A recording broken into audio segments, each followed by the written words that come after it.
Hello everyone, it's Dave from JD Cycle Works. Today I want to show you the difference between a motorcycle that came in that was previously tuned with a Power Vision.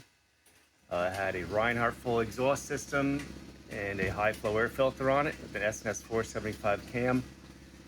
The change we made was added an intake manifold, changed the air filter to an RLNS inverted series, put a Chromeworks 2-in-1 on there, and here's what the results are.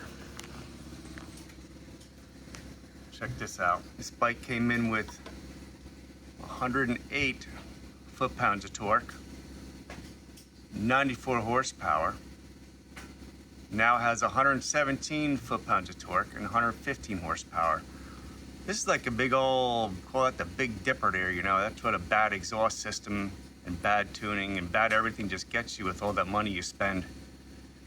So I'm showing you how when you make some changes to parts that work well, you get some significant changes in how your bike will perform. This one's a very good one to show you guys. Hope you enjoy it. Hope this helps to have you build your bikes a little better and not have to deal with these problems and headaches of bad running machines with no power after spending all kinds of money. Thank you for watching. Have a great day.